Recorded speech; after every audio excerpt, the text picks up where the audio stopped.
कहा जाता है कि it is better to aim high and fail than to aim low and hit. Thank you, Soumya, for providing me this opportunity of co-hosting this event. I welcome you all to this 2-day workshop that is being conducted on career counseling. The aim of this workshop is to provide you an holistic overview what are the career options that are available to you. जब हम इतने बड़े विश्वविद्यालय में प्रवेश लेते हैं, हमारे दिमाग में बहुत सारे एम्स चल रहे होते हैं, बहुत सारी चीजें जो हम करना चाहते हैं, लेकिन समय के साथ साथ हम रियलाइज करते हैं कि जैसे जैसे हम प्रगति करते जाते हैं, कहीं ना कहीं हम ये महसूस करते हैं कि हम अपने गोल से भटक रहे हैं। पहले आते हैं तो हमारे दिमाग में बहुत बड़े बड़े एस्पिरेशंस होते हैं, लेकिन जैसे जैसे हम आगे बढ़ते जाते हैं हमें ऐसा लगता है कि पहले हम टियर 1 एम करते हैं, फिर टियर 2 एम करते हैं, टियर 3 एम करते हैं। इस बात को लेकर के एक बहुत बड़ा मिसकॉन्सेप्शन बन जाता है कि कहीं ना कहीं हमारी कैपेबिलिटीज कम है। उस चक्कर में हम ये बात रियलाइज नहीं करते हैं, उस विषय इसके चलते हम एक बात रियलाइज नहीं करते हैं कि ये कैपेबिलिटीज की बात नहीं है, ये गाइडेंस की कमी होती है। आपको पता नहीं होता है कि किस वक्त पर कहाँ आप करेंगे तो कितना अच्छा होगा। आप BHU में आपने प्रवेश लिया, कहीं ना कहीं एक गाइडेंस ही होगी, आपको किसी न किसी माध्यम से पता चला होगा कि एक नॉर्मल यूनिवर्सिटी या एक नॉर्मल स्कूल से करने के बजाय, कॉलेज से आप ग्रेजुएशन करेंगे, मास्टर्स करेंगे, आपने चूज किया कि आप BHU आए, तो कहीं ना कहीं यहाँ पे गाइडेंस का बहुत बड़ा रोल है। और इसी गाइडेंस के रोल को, जैसे कि सौम्या ने आपको ब्रीफ किया, कि इस गाइडेंस के रोल को महसूस करते हुए, क्योंकि बहुत सारी क्वेरीज भी इस रिगार्डिंग आ रही थी, और चूंकि हम खुद एक स्टूडेंट हैं, this is the discourse is an student initiated society, हमें खुद ये चीज रियलाइज होती है कि इस विषय में इतना काम करने के बावजूद विषय को समझना सबसे पहली बात होती है। हम विषय को समझे, हमने डिस्कोर्स को एस्टेब्लिश किया इसी वजह से कि कहीं ना कहीं वो ज्ञान किताबी न रह करके उसको रियल लाइफ में लेकर के आए। हमने 2 डायमेंशन अप्रोच लिया कि सोशियोलॉजिकल थिंकिंग किस तरीके से लोगों में डेवलप की जाए। बहुत सारे लोग, मैं खुद इससे रिलेट कर पाऊंगा क्योंकि मैं खुद एक साइंस बैकग्राउंड से था, तो ह्यूमैनिटीज जैसी जो चीजें हैं, मुझे लगता है कहीं ना कहीं, मेरा पर्सनल व्यू है कि जो माध्यम जो वर्ग होता है, जो इंटरमीडिएट तक का जो होता है, उसमें बहुत ज्यादा इग्नोर्ड एक एस्पेक्ट में से एक होता है, तो एक आइडिया नहीं होता है।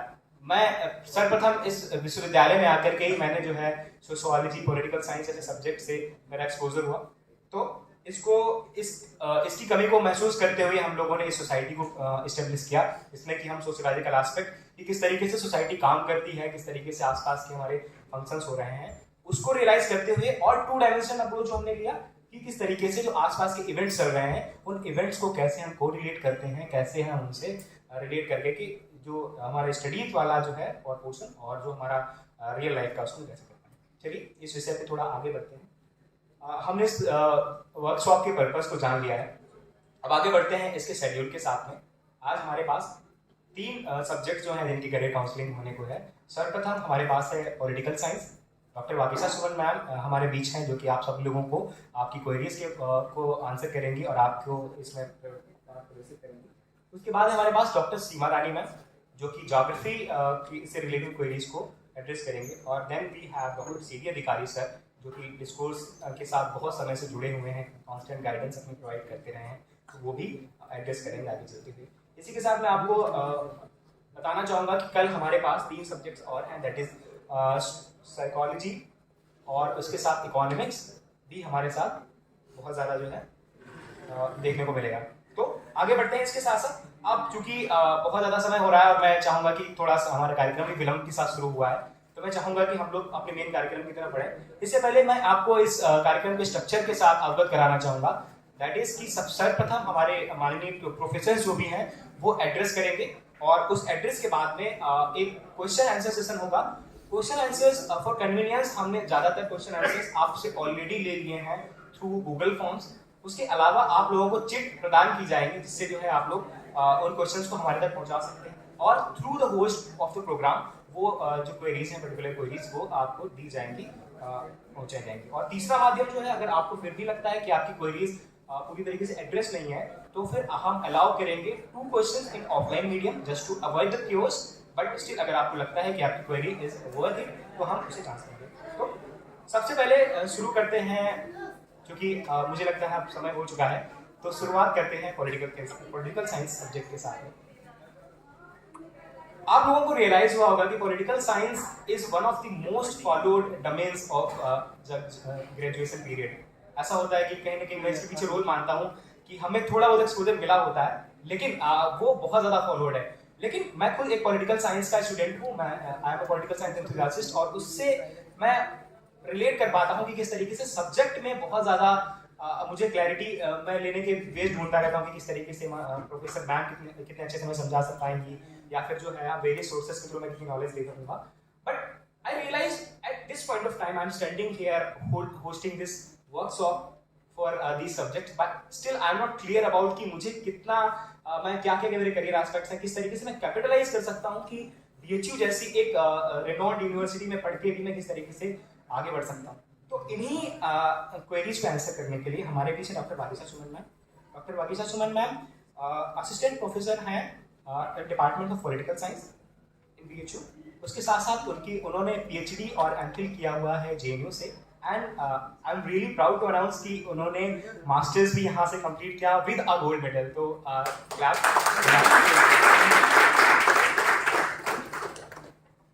चलिए, तो आगे बढ़ते हुए मैं इनवाइट करना चाहूंगा हर्ष प्रताप को कि मैम को सैपलिंग के साथ फेलिसिटेट करें, प्लीज।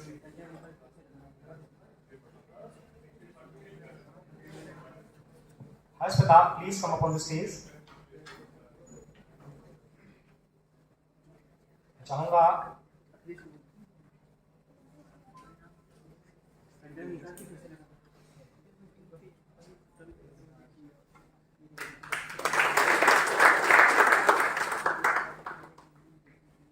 बहुत बहुत धन्यवाद हर्ष।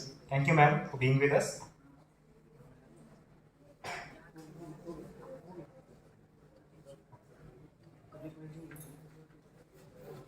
तो आप ज्यादा समय ना लेते हुए हम मुख्य कार्यक्रम की तरफ बढ़ते हैं। I would like to invite doctor Vagisha Suman ma'am to come up on the stage and please give us insights into this amazing subject of political science.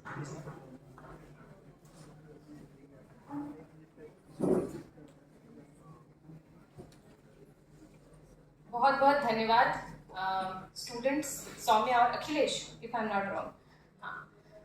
बहुत बहुत शुक्रिया मुझे इस मंच पर बुलाने के लिए। जैसे ही हर्ष और उनके साथियों ने मुझे आई थिंक हफ्ते 10 दिन पहले कांटेक्ट किया कि स्टूडेंट से बात करना है, प्राइमरीली फर्स्ट ईयर स्टूडेंट्स के, तो आई इमीडिएटली अग्री, क्योंकि सच बता रही हूँ मैं कि among all the classes I take from BA Part 1 to Masters and sometimes also PhD coursework, BA Part 1 is the most, amazing kind of crowd, which I believe that with the kind of enthusiasm and the kind of energy जो वो लेकर आते हैं, वो मुझे लगता है जैसे कि अखिलेश भी बोल रहे थे, with time in a way वो डिसिपेट भी होता जाता है कहीं ना कहीं। तो आप मुझे लगता है ज्यादातर यहाँ पे फर्स्ट ईयर के स्टूडेंट्स हैं। कितने फर्स्ट ईयर के हैं? और नहीं भी है तो कोई नहीं, मतलब लेकिन BA के हैं, है ना। तो बात वहीं से शुरू करूंगी। हालांकि मुझे करियर गाइडेंस के बारे में बात करनी है, और करियर गाइडेंस के बारे में बात करते हुए आपके साथियों ने काफ़ी कुछ जो है ऑलरेडी उसकी जो सीढ़ी है उसको कहीं ना कहीं जो है चढ़ चुके हैं, ये कहते हुए कि पॉलिटिकल साइंस एक टाइम में नहीं भी रहा होगा, लेकिन आज आपको पता है कि सबसे सॉट आफ्टर जो है कोर्स है। और एक टाइम में जो इकोनॉमिक्स और इंग्लिश लिटरेचर वाला जो क्रेज था वो पॉलिटिकल साइंस का है। DU में भी जो है ऑलमोस्ट 100% तक का कट ऑफ जो है बेस्ट कॉलेजेस में जाता रहा है, और अब तो हम CUET के मोड में आ गए हैं। तो और उसकी बहुत एक ऑब्वियस रीजन है कि अभी भी हमारा जो एक मेन सोच है वो कि सिविल सर्विसेज के लिए पॉलिटिकल साइंस एक बहुत अच्छा जो है प्लेटफॉर्म प्रोवाइड करता है। Much of the things which we cover in political science वो आपका सिविल सर्विसेज में, चाहे वो स्टेट सिविल सर्विसेज की बात करें, यूनियन पब्लिक सर्विस कमीशन के थ्रू आप जो है आना चाहते हैं एडमिनिस्ट्रेटिव सर्विसेज या अलाइड सर्विसेज में, उसके लिए पॉलिटिकल साइंस एक बहुत अच्छा विषय जो है वो ऑब्वियस चॉइस जो है वो है।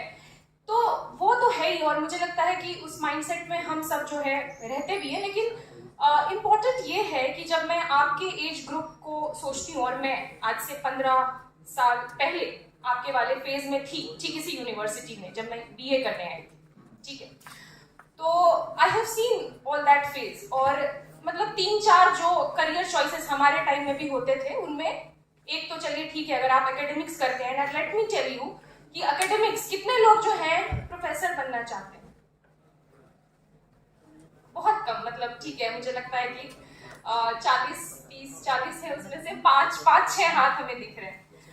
तो हमारे टाइम में भी एक्चुअली में क्योंकि इतना लंबा जेस्टेशन पीरियड हो जाता है पढ़ाई लिखाई का, आप बीए करते हैं, मास्टर्स करते हैं, पीएचडी करना, और कई लोगों के लिए बेसिकली जिस तरीके से पृष्ठभूमि से यहाँ पर लोग आते हैं, रूरल सेमी अर्बन बैकग्राउंड के लोग आते हैं, उनके लिए कई बार एक लंबी पढ़ाई प्रक्रिया को कर पाना और given the challenges many people have to face in the family नहीं हो पाता है। ठीक है, मैं खुद अपने बारे में बता रही हूँ कि जब मैंने अपने पेरेंट्स को बताया कि मैं पीएचडी करना चाहती हूँ, तो मुझे अपने आसपास में ये सुनने को मिलता था। मैं एक बहुत छोटे से शहर से आती हूँ, झारखंड में, देवघर, नाम सुना होगा अगर आपने, बाबा बैद्यनाथ धाम देवघर। तो मुझे ये कहा गया है पीएचडी तो कभी भी कर सकते हो, उसके लिए मतलब अभी अपना टाइम क्यों वेस्ट करना है, मतलब पीएचडी समथिंग जो आप कभी भी कर सकते हो, और उसके लिए इतना ज्यादा क्या अलग से खास करने की जरूरत है कि आप रिसर्च करोगे और डिग्री लोगे, प्रोफेसर तो आदमी कभी भी बन सकता है, इस तरह की अवधारणा। और मुझे लगता है कि ये हिंदी पट्टी के जो बेल्ट है, नॉर्थ इंडिया, यूपी, बिहार में, जो कि आपके पास बीएचयू है, और जब मैं बीएचयू आई तो मुझे समझ में आया कि मतलब मैं करने तो सिर्फ बीए आई थी, ठीक है, और आप में से कई लोग अभी इसी उधेड़पुन में होंगे कि हम बीए करने आ रहे हैं और फिर देखते हैं आगे क्या होता है, ठीक है, क्या क्या ऑप्शन से एक्सप्लोर करेंगे, ठीक है। इसमें से कितने लोगों का जो सब्जेक्ट है पॉलिटिकल साइंस है? काफी लोग हैं जो पॉलिटिकल साइंस वाले, ऑब्वियसली क्योंकि पॉलिटिकल साइंस पे ही फोकस है। तो गिवन जो मेरा समय था, जब हम civil services, state civil services, BEd करके टीचर बन जाएंगे, असिस्टेंट प्रोफेसर बन सकते हैं, ठीक है, ये 3-4 करियर ऑप्शंस, ठीक है, मैक्सिमम आप मास कॉम करके जर्नलिज्म, इसके अलावा हम बहुत ज्यादा इधर उधर नहीं सोच सकते थे। कुछ लोग एमबीए करके मैनेजमेंट और मार्केटिंग में चले जाते थे, यही 4-5 करियर चॉइसेस हमारे पास थे। And let me tell you, apart from the classroom studies, क्यों मैं ये बात आपको बता रही हूँ, इसलिए भी क्योंकि जब मैं ये देख रही हूँ ना कि ये डिस्कोर्स सोसाइटी या तमाम अलग अलग क्लब्स जो कि अभी स्टूडेंट रन क्लब्स है वो चल रहे हैं, इतनी खुशी होती है मुझे, क्योंकि अब जो है ना, हमारे टाइम में ये था कि डिग्री लेनी है, पढ़ाई करना है, अच्छा करना है, ठीक है, that's it, that was important. लेकिन मुझे लगता है अब जो आपके जनरेशन के लिए इंपॉर्टेंट चीज है ना, वो कि डिग्री लेना ना मिनिमम चीज है जो आप इस यूनिवर्सिटी से करके जाएंगे, फर्स्ट डिवीजन डिस्टिंक्शन के साथ, वो मिनिमम है जो आपको करना ही है। और उसके लिए मुझे लगता है आपको उस तरीके से एफर्ट डालने की जरूरत, मतलब हंसते खेलते आप कर लेंगे।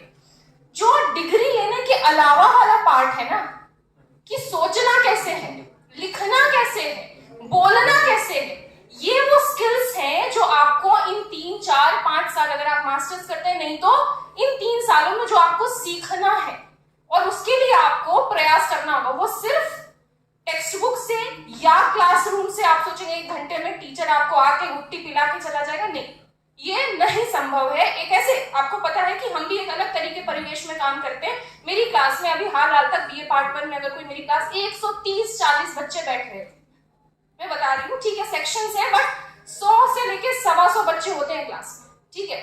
तो एक टीचर के लिए और एक स्टूडेंट के लिए भी, इवन दो आई ट्राई कि आफ्टर क्लासेस कि हम बातचीत कर पाए, ठीक है, उस तरीके से हम सोच पाए, लेकिन as someone who is a few years ahead, was born a few years ahead of you, कुछ साल पहले मैं पैदा हुई, और अच्छी चीज ये है कि मैं भी इसी माहौल में बीए में मैंने किया है, ठीक है। तो मैं वही बता रही थी आपको कि एक बहुत अंतर तो आया ही है टाइम के साथ। तो हमारे टाइम में ये चीजें अवेलेबल नहीं थी, लेकिन मैं सिर्फ ये बताने के लिए बात नहीं कर रही हूँ कि आप बड़े लकी हैं कि आपको ये सब कुछ मिल रहा है। आप लकी नहीं है अगर आप इसमें पार्टिसिपेट नहीं करेंगे, अगर आप बैक बेंचर मेंटालिटी में बने रहेंगे कि हमें बोलना नहीं है। मैं यूजुअली अपनी क्लासेस में, in my every class BA में, what I do is that कि after my class and before I begin my next class, I will ask a few students कि कौन मेरी इस क्लास को समराइज करेगा, 3-4 लोग, ठीक है, या before I begin my next class, because it is important कि जो आपने पढ़ा, जो आपने समझा, उसमें से कुछ आप ऐसे पॉइंट्स निकाल कर लाए जो आपको याद रह जाए। It is not just important to learn things, it is also important to retain what is the take away from a chapter or from a lesson, जो आपको याद रह जाए, ठीक है। तो हम पढ़ते बहुत कुछ है, सुनते बहुत कुछ है, और एक ऐसे जमाने में हम रह भी रहे हैं जहां पे इतना ज्यादा इंफॉर्मेशन है कि फोकस कैसे किया जाए, ये हम सबके लिए बहुत एक बड़ा चैलेंज है, isn't it? तो हमारे टाइम में हमारे पास एक बुक शॉप होता था, स्टूडेंट फ्रेंड्स में हम जाते थे, कुछ रेफरेंस बुक्स होते थे, और वो भी कई बार नहीं मिलते थे, करने का कि अभी तो ऑनलाइन आप ले लेते हैं अमेजोन से, फ्लिपकार्ट से, ठीक है, वो भी ऑप्शन नहीं था, तो बस उसी को रिलाई करके पढ़ना। अब पर आपके पास तो अभी ऑनलाइन सोर्सेस हैं, you have YouTube lectures, you have different subscriptions, different mediums, ठीक है, और आप कंपेयर भी करते हो कि भाई जो टीचर आपको क्लास में पढ़ा रहा है और किसी ऑनलाइन प्लेटफॉर्म के टीचर को आप देख रहे हो, तो क्या बेटर आपको लग रहा है, नहीं लग रहा है, ठीक है, वो चीज हो सकती है। तो इतना ज्यादा अवेलेबल है मटेरियल कि उसमें क्या फॉलो किया जाए और क्या नहीं किया जाए ना, इसके लिए यू नीड अ गाइडेंस, ठीक है, because you have an inundation of basically so many things, so many resources on each topic. तो कैसे फोकस बनाया जाए, इसके लिए यू नीड द गाइडेंस, ठीक है, क्योंकि at this age you may not be able to actually realise कि कौन सी जो सोर्सेस है उनको ट्रस्ट किया जाए, कौन से सोर्सेस को ट्रस्ट नहीं किया जाए। तो बात वहीं से आगे बढ़ती है। आपके जनरेशन को मैं सोचूं अगर, तो मैं अपने टाइम में थोड़ा जो है चली जाती हूँ, ट्रांसपोर्टेड हो जाती हूँ, और मुझे लगता है हम सब जो है इस एज ग्रुप में family pressure, because you have come to a university, you have been given this opportunity, और हम में से कई लोगों के लिए ना बाहर आकर एक यूनिवर्सिटी में पढ़ पाना भी ना एक लग्जरी है, कई लोगों के लिए मुझे लगता है, एक जनरेशन के लिए। कई लोग आप में से होंगे जो प्रोबेबली यूनिवर्सिटी एजुकेशन प्राप्त करने वाले पढ़ा होगा आपके घर में लोगों ने, ठीक है, वो पहला जनरेशन होगा। पहला जनरेशन नहीं भी हो तो आपको पता है कि आपके पेरेंट्स जो हैं कई सारे सैक्रिफाइसेस करते हैं, या उस तरीके से आपको भेजते हैं कि नहीं आप लड़का या लड़की बाहर पढ़ने जा रहा है तो कुछ ना कुछ तो उसको करना है, तो वो प्रेशर रहता है हमारे ऊपर कि नहीं हमको अच्छा तो करना है, ठीक है, वो चीज है। यहाँ के फ्रेंड्स भी हैं, सोसाइटी है, क्लासरूम है, सब कुछ है, लेकिन इन सबके बीच में ना जो मैं आपको बात बता रही हूँ, और आपको बिल्कुल याद रखना है कि इसमें ना आइदर और वाला मामला नहीं बनाना है कि या तो हम पढ़ेंगे और या तो हम डिस्कॉर्स सोसाइटी करेंगे, या तो हम मूवी देखेंगे, या तो हम घूमेंगे, ये सब जरूरी है for your overall development. It is everything is important. आपको अब डिसाइड करना है कि उसमें आप किस चीज को कितना टाइम देंगे, वो सब बताने के लिए आपको टीचर्स हैं, ठीक है। तो एज अ टीचर मैं कभी ये नहीं बोलूंगी कि आप जो है हमारा लेसन या हमारा चैप्टर या एक सब्जेक्ट अगर आप पढ़ रहे हैं तो उसमें आप बाकी सब कुछ को भूल जाए, नहीं। ओटीटी प्लेटफॉर्म्स पे अच्छी मूवीज देखना भी जरूरी है अगर वो सोशली रेलिवेंट है। अभी एक बड़ी अच्छी सीरीज आई है द रेलवेमैन, मैंने देखी नहीं है पर बहुत चर्चा में है ना, आप में से किसी ने देखी है? अच्छा, देख भी ली है कई लोगों ने, चलो बढ़िया। तो वो भी जरूरी है। अगर हम सोशियोलॉजी या पॉलिटिकल साइंस पढ़ रहे हैं तो उसके कोर टेक्स्ट के अलावा ऐसा नहीं कि हम बाकी लिटरेचर ना पढ़े, it is very important. Fiction भी पढ़िए, ठीक है। अगर मैं आपको एक टारगेट दूं, मतलब क्योंकि मुझे लगता है कि हर दिन के बेसिस पे आप कितना ग्रो कर रहे हैं, ठीक है, तो उसके लिए एक टारगेट बनाइए। अगर मैं आपसे रीडिंग स्पीड पूछूं कि एक दिन में आप कितने पेजेस पढ़ सकते हैं, ठीक है। जब मैं जेएनयू गई थी एमफिल करने तो मैं आपको बहुत मतलब अपना जो खुद का पर्सनल एक्सपीरियंस है उससे बता रही हूँ। हमारे कोर्स वर्क में every day we were suppose to read 100 pages and come, ठीक है। बहुत छोटी क्लास होती थी एमफिल कोर्स वर्क की, और मुझे तो लगा मतलब कि मैं I am done, I can not 100 pages for one class. 3 classes minimum होती थी हर दिन, और मुझे लगता था how am I going to do, but the teacher said कि आपको करना ही है, ठीक है, आप 80 ही पेज पढ़कर आएंगे, ठीक है। But that was really a challenging time. लेकिन मुझे लगा कि आप पढ़ना मतलब सिर्फ ऐसे नहीं पढ़ना कि आप कोई न्यूज़पेपर का आर्टिकल पढ़ के बस खत्म कर दे रहे हैं। कॉम्प्लेक्स आर्ग्यूमेंट्स, कॉम्प्लेक्स रीडिंग्स, ठीक है, कॉम्प्लेक्स रीडिंग्स, आपको उसको समझना है, उसके आर्ग्यूमेंट को समझना है और फिर उसको आर्टिकुलेट करना है, ठीक है। 2 तरह की मेमोरी होती है व्यक्ति की, जो अभी तक मुझे लगता है आप स्कूल एजुकेशन सिस्टम से समझ कर आए हैं, तो आपको ईस्वी, सन, ठीक है, ये सारे हिस्ट्री के फैक्ट्स वगैरह क्योंकि ऑब्जेक्टिव एग्जाम देकर आए, वो आपका बहुत अच्छा है, मुझे लगता है होगा भी, आप उस माइंडसेट में भी रहते हैं। एक होता है फैक्चुअल मेमोरी और दूसरी होती है एनालिटिकल मेमोरी, किसी चीज को आप कैसे एनालाइज करते हैं।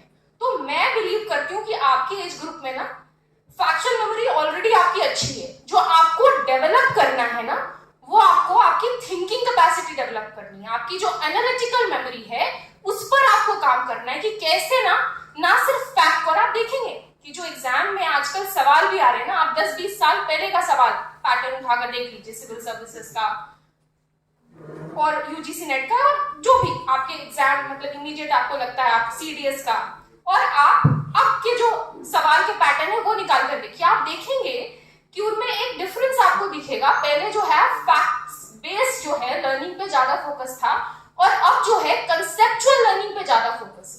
तो आपका जो कंसेप्ट है किसी भी विषय पर अगर आप पढ़ रहे हैं उसको आप 2-3 लाइन में समराइज कर सकते हैं। उसको आप जो मोस्ट इंपॉर्टेंट उसके पॉइंट्स है वो आपके दिमाग में याद रह जाते हैं कि नहीं। बीटिंग अराउंड द बुश नहीं करना है, वो आपको करने की आदत डालनी होगी और वो एक दिन में नहीं आएगा, वो एक दिन में बिल्कुल नहीं आएगा। उसके लिए ऐसे प्लेटफॉर्म जरूरी है, लेकिन पर्सनल लेवल पे काम करना सबसे ज्यादा जरूरी है। इसका मतलब ये कि जिस भी चीज को आप पढ़ते हैं उसको लिखिए, लिखने की आदत डालिए। बहुत मतलब कोई नई बात मैं नहीं बता रही हूँ, बचपन से हमको कहा जाता है कि आप लिखने का अभ्यास कीजिए, माँ बाप भी बताते हैं, आपको घर में कहा जाता है ना कि राइट। ये इतनी सिंपल चीज है लेकिन इसकी जो इंपॉर्टेंस है वो हम नहीं समझ पाते हैं। आप इंपॉर्टेंस कब समझेंगे? अगर आप अभी भी मेरी बात नहीं मानेंगे तो प्रोबेबली तब जब आप किसी एग्जामिनेशन के लिए बहुत सीरियसली प्रिपेयर कर रहे होंगे और आपको इतने वास्ट मटेरियल में से कुछ चीजों को जो है बहुत शॉर्ट में जो है रिवाइज करना पड़ेगा। जब आप खुद लिखते हैं ना, लिखना सिर्फ एक आइसोलेटेड प्रक्रिया नहीं होती, ठीक उसी तरीके से जैसे बोलना अपने आप में आइसोलेटेड प्रक्रिया नहीं होती। आप उस किसी चीज को समझते हैं, कॉम्प्रिहेंड करते हैं, सोचते हैं उस पर, तब आप एक्सप्रेस करते हैं। एक्सप्रेस करने का माध्यम लिखना हो, बोलना हो, जो भी हो। तो इन सारे स्तर पे बेसिकली आपको काम करना है। तो मेरी बात अगर आपको याद रखनी है तो वो याद रखनी है कि यहां से जो आप मिनिमम लेकर जाएंगे ना वो आप डिग्री लेकर जाएंगे, लेकिन आपको प्रयास क्या चीजों के लिए करना है, तमाम और चीजों के लिए करना है जो आपकी critical thinking ability, analytical thinking ability ये डेवलप हो पाए, आप अपनी राइटिंग स्किल्स डेवलप कर पाए, आप अपना आर्टिकुलेशन स्किल्स डेवलप कर पाए। और ये स्किल्स अगर आप इस पर आप from the very day first अगर काम करना शुरू कर देते हैं तो फिर आप किसी भी करियर चॉइस, मतलब जो भी तमाम करियर ऑप्शन जिन पर मैं बात करने वाली हूँ, चाहे आप सिविल सर्विसेज में सोचे, एकेडमिया में जाने का सोचे, जर्नलिज्म, आप लॉ परस्यू करें, आप पॉलिटिकल कंसल्टेंसी करें, रिसर्च करें, जो भी आप फर्दर करना चाहते हैं ना, उसमें जो है ये आपको डेफिनेटली जो है एनहांस करेगा। तो ये कुछ ऐसे स्किल्स हैं जो आपको बिल्कुल डेवलप करने और ये एक दिन में नहीं आएंगे। इसके लिए आपको तमाम जो है, तभी मैं अपनी क्लास में हमेशा बोलती भी हूँ स्टूडेंट्स को कि ये जो आपको ग्रुप मिला है ना 100 का आपको क्लास में, ये दोबारा नहीं मिलने वाला। As you actually go in masters and then finally अगर आप और पढ़ना चाहते हैं, ये पीयर ग्रुप जो है जो अभी आपको मिला है, you will feel that you will not get the same kind of peer group. तो लाइक माइंडेड लोगों के साथ में बातचीत करना, discourse, society is called discourse ना, विमर्श करना, बातचीत करना, किसी मुद्दे पर बहस करना, नॉट जस्ट बहस for the sake of it but to actually gain fresh perspective, and this is the beauty of doing social sciences। क्योंकि अभी social sciences पे वर्कशॉप हो रहा है, काफी लोग जो है साइंस से या कॉमर्स से आकर अब सोशल साइंसेस या ह्यूमैनिटीज कर रहे होंगे, काफी लोग हैं जो पहले भी मान लो कर रहे होंगे, +2 तक भी किया होगा। तो जो सोशल साइंसेस की ब्यूटी है ना वो इसी चीज में है कि हम डाइवर्स पर्सपेक्टिव्स को, डाइवर्स लेंसेस को, डाइवर्स अप्रोचेस को, उनका जो इंपॉर्टेंस है उसको समझते हैं। तभी आप कोई भी सोशियोलॉजी पढ़ें, पॉलिटिकल साइंस पढ़ें, from the very beginning of a discipline, जब आप मीनिंग, नेचर, स्कोप पढ़ते हैं, उसके बाद आप क्या पढ़ते हैं, what are the various theories और approaches of looking at certain discipline. Approaches हम जरूर पढ़ते हैं, लेंसेस, और ये पढ़ाते हुए आपको आपका सब्जेक्ट टीचर जरूर ये बताता होगा कि हर एक अप्रोच का अपना कुछ लिमिटेशन होता है और कुछ उसके मेरिट्स होते हैं, और कोई भी अप्रोच अपने आप में परफेक्ट नहीं होता है, लेकिन अप्रोच इसलिए इंपॉर्टेंट होता है क्योंकि वो हमको अलग अलग पर्सपेक्टिव से किसी विषय वस्तु को देखने के लिए प्रेरित करता है। This is the difference between academic writing and journalistic writing. Academic writing क्योंकि आप ऑलरेडी बीए में हैं और एकेडमिक जो पूरा ये प्रणाली है उसके आप पार्ट हैं, तो ये जो बात है कि आपको जो डाइवर्सिटी ऑफ पर्सपेक्टिव से उसको एक्सेप्ट करना चाहिए। और कहीं ना कहीं जब हम किसी चीज को देखते हैं, समझते हैं, तो उसमें हम अपना भी पर्सपेक्टिव, जो हमारे पर्सपेक्टिव का लिमिटेशन हो सकता है या हम किस पर्सपेक्टिव से देखने की कोशिश कर रहे हैं, वो जो है बहुत इंपॉर्टेंटली सामने आता है। ठीक है, तो जो डाइवर्सिटी ऑफ पर्सपेक्टिव है उसको हम कहीं ना कहीं सेलिब्रेट भी करते हैं। इट्स नॉट लाइक साइंस कि एक फैक्ट हो गया तो वो हमेशा, और सबसे अच्छी रिवाइज भी करते हैं, ठीक है। तो हमेशा कभी मैं अपनी क्लास में ये बात बोलती भी हूँ कि मुझे खुशी होगी अगर मेरी किसी बात को कोई मेरा स्टूडेंट कॉन्टेस्ट भी करेगा, हाँ, लेकिन कॉन्टेस्ट करने के पीछे कोई एविडेंस होना चाहिए, ठीक है, कोई एविडेंस होना चाहिए। ऐसा नहीं कि आप बेसलेस तरीके से उसको कॉन्टेस्ट कर रहे हैं। तो this is the very beauty of doing social sciences, you can always bring in fresh perspective, लेकिन फ्रेश पर्सपेक्टिव लाने के लिए पहले आपको जो उसके पहले के पर्सपेक्टिव हैं, जो या उसका जो थियोरिटिकल हिस्टोरिकल बैकग्राउंड है, वो समझना बहुत जरूरी है ना। तो अब coming to the question of specially, ये तो बात हो गई मतलब जनरल कि कैसे आप सोशल साइंसेस में और as a student of a university how should your brain be trained, ये तो जनरल बात हो गई। अब जो दूसरी बात है वो ये है कि जब हम पॉलिटिकल साइंस कर रहे हैं, और आप में से कई लोगों ने चुना होगा तो खुद सोचकर ही चुना होगा, जॉब प्रोस्पेक्ट्स, करियर प्रोस्पेक्ट्स, या जो कॉम्बिनेशन ऑफ सब्जेक्ट्स आपको मिल रहे होंगे उसमें आपको लग रहा होगा कि पॉलिटिकल साइंस ठीक है। आपको ऑनर्स तो फर्स्ट ईयर में मिल जाता है ना, but then you have the option of changing it also later, right. Some people also change it in the third year, है ना। तो पॉलिटिकल साइंस जो है, जैसे पॉलिटिक्स, हम पॉलिटिकल साइंस पढ़ने तो आते हैं, लेकिन पॉलिटिक्स के साथ एक डेरोगेटरी नोशन जो है वो हमेशा अटैच रहा है ना, क्योंकि पॉलिटिक्स में जाना नहीं है डायरेक्ट पॉलिटिक्स में कई लोगों को, है ना, क्योंकि भाई एक नेगेटिव कॉनोटेशन, एक डिसेप्शन, मैनिपुलेशन वाला जो है पर्सपेक्टिव हमारे दिमाग में आता है कि पॉलिटिक्स इज ऑल अबाउट। लेकिन पॉलिटिक्स के साथ एक चीज जो है वो यही है कि you might not be interested in politics, but politics is always interested in you, ठीक है। आप इंटरेस्टेड हो ना हो, लेकिन पॉलिटिक्स तो आप में इंटरेस्टेड है ही है। आप क्या पढ़ रहे हैं, आपके रूल्स रेगुलेशंस कैसे होंगे, ये सब कुछ डिसाइड करने वाला जो एस्पेक्ट है हमारे लाइफ का, वो क्या है, पॉलिटिक्स है ना।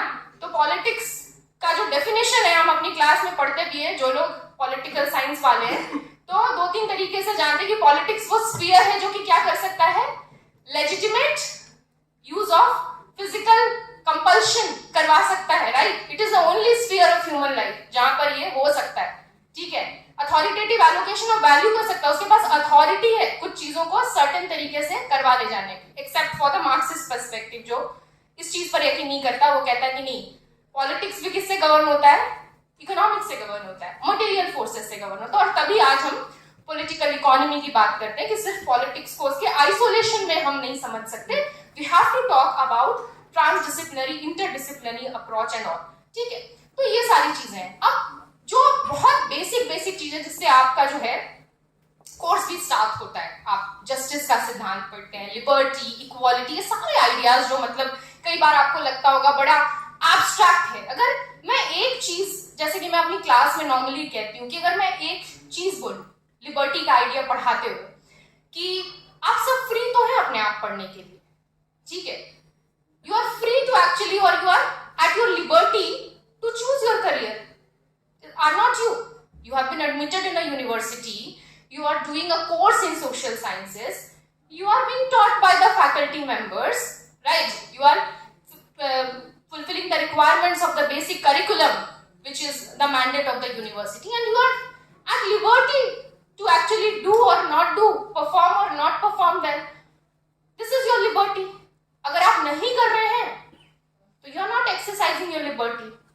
लेकिन ये कहते हुए अगर आपको अवेलेबिलिटी ऑफ गुड बुक्स नहीं है, अवेलेबिलिटी ऑफ गुड टीचर्स नहीं है, अवेलेबिलिटी ऑफ गुड एनवायरमेंट नहीं है, ठीक है, इस तरह के प्लेटफॉर्म्स नहीं है, एक टाइम में नहीं ही होते थे, तो one conception of liberty will say you are not actually at liberty because the positive conditions which should exist for actually you being able to exercise your liberty in the true sense don't exist. And अगर मैं कह रही हूं कि किसी को कोई liberty है कोई चीज करने के लिए, तो उसके लिए पॉजिटिव कंडीशंस भी एग्जिस्ट करनी चाहिए। तो आप देखिए कैसा एक नोशनल जो है डिफरेंस है, जो कि इस तरह की आइडियाज से, एक्सपोजर से आता है, ठीक है। तो whole question of individual as being important, तो ये जो डिसिप्लिन्स हैं जो सोशल साइंसेस की, जिनकी हम आज बात कर रहे हैं, आज और कल 2 दिन में करेंगे, ये जिसको कहते हैं बहुत स्ट्रक्चर्ड सेंस में सोशल साइंसेस को पढ़े जाना बहुत पुरानी बात नहीं है। 17वीं 18वीं शताब्दी के आसपास में कई स्कॉलर्स हुए जिन्होंने इस तर्ज पे सोचना शुरू किया, और मिड 18-19 सेंचुरी के आसपास में हम देखते हैं for the first time America में, यूरोप में जो है इस तरह का प्रचलन जो है स्टार्ट होता है कि सोशल साइंसेस के अलग अलग डिसिप्लिन्स जो है देखने को मिलते हैं। पॉलिटिकल साइंस 1860s 70s के आसपास में जो है यूएस में पढ़ा जा रहा है। पॉलिटिकल साइंस हिस्ट्री पहले साथ में पढ़ रहे हैं, फिर पॉलिटिकल साइंस अलग से पढ़ा जाना शुरू हो रहा है। तो इस तरीके के बहुत पुराना एक्सरसाइज नहीं है, लेकिन जो इम्पोर्टेंट चीज है इन सब के बीच में वो ये है कि that is the time period 17th 18th century का टाइम पीरियड, जब कुछ चीजें हैं जो हम हिस्टोरिकली इंपॉर्टेंट मानते हैं घटनाओं के तौर पर, जो हमको एज एन इंडिविजुअल जो है सेंट्रलिटी प्रोवाइड करता है। जिसको अभी आपने मॉडर्निटी पे कुछ लेक्चर कराया ना अशोक पॉल सर का, मैं वो देख रही थी, ठीक है। अक्सर मेरी क्लासेस में ये सब बात मैं करती हूँ कि enlightenment, reformation, renaissance, modernity, industrial revolution, democracy, nationalism, ठीक है, all these ideas they were product of a certain time period. और उन आइडियाज से हम अग्री करें डिसअग्री करें, उनके जो भी पिटफॉल्स रहे हों, लेकिन एक चीज जो इन आइडियाज ने की वो ये की that we as human beings are important. क्योंकि उसके पहले की अगर सोच में देखें तो religion and state they were the two dominant themes जिनके इन एंड अराउंड हम थिंकिंग को देखते हैं कि इवॉल्व हो रहा था। But then why you and I are important as citizens is also an important question. Earlier we talked of subjecthood. प्रजा की बात करते थे, नागरिक की बात नहीं करते थे। As नागरिक, as citizens, we have certain rights, fundamental rights, which cannot be taken away by the state, right? Even the state cannot take away those rights. So it is very important. तो इस context में जो है social sciences का जो emergence है वो होता है, और इस context में जो हमारे और आपके सोशल एग्जिस्टेंस के जो मायने हैं, ठीक है, उसके क्या मायने हैं, समाज में एग्जिस्ट करने के क्या मायने, स्टेट से हमारा क्या एक्सपेक्टेशन है, स्टेट एग्जिस्ट ही क्यों करता है, स्टेट के जो पावर का एक्सरसाइज है उसका क्या लिमिट होना चाहिए, नहीं होना चाहिए। अगर हम डेमोक्रेसी में एग्जिस्ट करते हैं तो डेमोक्रेसी के होने के क्या मायने हैं, क्या नहीं है, क्या नॉर्म्स हैं, क्या नहीं है, इसको कैसे डिसाइड किया जाएगा, इसको कैसे तय किया जाएगा। इसको हम और आप ऐसे आइसोलेशन में बैठ कर तो नहीं तय कर लेंगे। इसके लिए कुछ प्रयास हुए हैं, कुछ कहा गया है, लिखा गया है, बोला गया है, ठीक है। तो उस चीज की जो सिस्टमैटिक स्टडी है वो हम सोशल साइंसेस में इन जनरल करते हैं। और तभी सोशल साइंसेस को पढ़ने का दो तरीके का वर्थ हो सकता है। उसका जिसको कहते हैं इंस्ट्रूमेंटल वर्थ, तो आप उससे क्या, उसको एक इंस्ट्रूमेंट की तरह यूज करके आप क्या अचीव कर लेंगे एज करियर ऑप्शंस। और दूसरा उसका एक आंतरिक वर्थ, इंट्रिंसिक वर्थ, कि सोशल साइंस एज डिसिप्लिन के तौर पर क्यों इंपॉर्टेंट है, वो हमको एज अ ह्यूमन बीइंग हमारे जो जिसको कह सकते हैं कॉन्शियसनेस में कौन सा डायमेंशन है जो ऐड कर रहा है या कर सकता है, या उसको क्या करना चाहिए अगर हम सच में सोशल साइंसेस को इन ट्रू सेंस जो है पढ़ने की कोशिश करें। मुझे लगता है आप सब कहीं ना कहीं इस चीज से अग्री कर रहे हैं, नहीं भी कर रहे हैं तो as you know progress in your course and curriculum, you should truly want to basically discover all these things, and you have the intention of doing it. You will be in the due course realizing it. अभी कुछ दिन पहले मेरी first year की class में कुछ students ने मुझसे पूछा, मैम एग्जाम में नंबर कैसे आते हैं, ज्यादा पेज भरने से या कंटेंट पर? तो मुझे लगा कि ये सवाल इस जनरेशन के लिए, मैंने कहा बिल्कुल कंटेंट पर आते हैं। तुमसे किसने कहा कि पेज भरने से नंबर आते हैं? ऐसा बिल्कुल नहीं है। कुछ 1-2 सेमेस्टर पहले जब ओबीई में एग्जाम चल रहा था, ओपन बुक एग्जामिनेशन, तो एक स्टूडेंट आया मेरे पास और कहा, मैम मैंने सब लिखा है लेकिन फिर भी मुझे बहुत एवरेज मार्क्स मिला है, मतलब 70 में 35 से 40 के बीच में ही हैड समवेयर स्कोर्ड, और मुझे नहीं समझ में आ रहा है कि मैंने कहाँ गलत किया, मुझे कम से कम 60 नंबर तो आने ही चाहिए थे। तो मैं ये दो क्वेश्चंस जो हैं, जो मतलब मुझे अक्सर इस तरह के जो है वो सुनने को मिलते हैं, और जो सवाल का नेचर भी होता है ना, कई बार मान लो जिस पेपर की बात मैं कर रही हूँ, इंडियन नेशनल मूवमेंट का मैं एक पेपर पढ़ाती हूँ, ये पार्ट 1 में, कुछ स्टूडेंट्स मेरे यहाँ बैठे भी होंगे, तो उस पेपर की बात थी। तो मैं हमेशा कहती हूँ ये चीज कि देखो, लिखने का सब वही लिखेंगे, ठीक है। अगर ऐसा सवाल आता है गवर्नमेंट ऑफ इंडिया एक्ट 1935 का, आपको मेन फीचर्स लिखना है, तो आप लिखोगे सब वही, लेकिन what is it that makes your answer different, what is the value addition that you are doing to the answer, वो आपके अपने अंडरस्टैंडिंग पर बेस्ड होगा, ठीक है। और वो स्पेक्ट्रम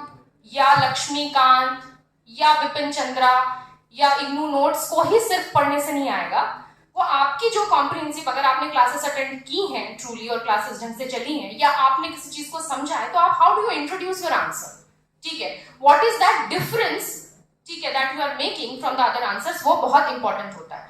अब अभी तक अगर बच्चे इस सोच में हैं कि पेज भरने से नंबर मिलेगा कंटेंट पर, तो मतलब यकीनन आप इन चीजों में बिल्कुल यकीन मत कीजिए, मैं यही बोल रही हूँ। And this is the place, this is the university, जहां तक मैं देखती हूँ, मेरे जैसे तमाम, मैं अपने कोलीग्स को भी देखती हूँ, टीचर्स को भी देखती हूँ, कि भाई आप जो है इस चीज पर बिल्कुल ये करिए कि आपको कंटेंट, सही कंटेंट जो है वो लिखना है, और उस पे जो है आपकी जो एनालिसिस है वो बहुत मैटर करती है। बहरहाल एक चीज जो बोलते बोलते मैं थोड़ा डाइग्रेस कर गई, वो ये कि मैं आपके जनरेशन के बारे में जब सोचती हूँ तो जो एक इमेज मेरे सामने आता है कि आपके परिवार के एक्सपेक्टेशंस, और यहाँ पर जो तमाम कंपल्शंस है, पीयर प्रेशर होता है कई बार कि भाई पर्टिकुलर तरीके से आपको रहना जीना है, ठीक है, हॉस्टल है, लाइफ है, घूमना भी है, सब कुछ करना है। तो उसमें जो है आप अपने करियर के लिए कैसे जो है एक तरीके से, जिसको कहते हैं, ना सिर्फ फोकस्ड रह पाए, लेकिन ये जानना जरूरी है सबसे ज्यादा कि आपको करना क्या है। ठीक है, करना क्या है इसलिए क्योंकि फैमिली तो कुछ बोलेगी ही। मुझे लगता है कि 90% बच्चों की फैमिली ऑलरेडी कह दी होगी कि भाई आईएएस बनकर ही आना भी है, उससे कुछ कम में तो काम नहीं चलेगा। बोलो, मैं फैमिली की बात कर रही हूँ, तुम्हारी बात की कर रही हूँ। आईएएस ही बनकर आना, उससे कम में तो नहीं चलेगा, ठीक है, इस तरीके की बात तो होती है, ठीक है। तो लेकिन अब बात यह है कि आप क्या चाहते हैं अपने आप से, ये बहुत इंपॉर्टेंट है। और मुझे लगता है मैं थोड़ी आपसे सीनियर हूं, और एज ए टीचर मुझे लगता है आप क्या चाहते हैं, ये वाला प्रश्न ना बहुत इंपॉर्टेंट है। क्योंकि अगर आप जो चाहते हैं, ठीक है, वो अगर आप नहीं कर रहे हो ना, 100% नहीं दे पाएंगे आप अपना, तैयारी को भी, किसी भी फील्ड को आप नहीं दे पाएंगे अपना 100%, ठीक है। तो डिसएग्रीमेंट्स होते हैं, फैमिलीज के साथ आपका डिसएग्रीमेंट होता है कई बार, ठीक है। कई बार आप अपने आप से भी लड़ते हैं ऐसे सवालों को लेकर कि क्या मेरे लिए ये करियर ऑप्शन सही रहेगा, क्या कोई और करियर ऑप्शन। लेकिन एज ए सीनियर मैं आपको यही बताना चाहूंगी कि आपका जो पैशन जिस चीज में, उस चीज को फोकस रखिए, और उसके अकॉर्डिंगली आप अपने स्किल्स को डेवलप कीजिए। तो स्किल्स मतलब this BA degree is just what, as I said, the basic minimum. It is just the basic minimum. This is just going to provide you the eligibility criteria. How you are using this entire university space is going to determine how are your skills enhanced. ठीक है, तो तभी सोचना, लिखना, बोलना, पढ़ना, ये सब बहुत जरूरी है। पढ़ने के साथ साथ सही तरीके से सोचना जो है वो बहुत जरूरी है, ठीक है।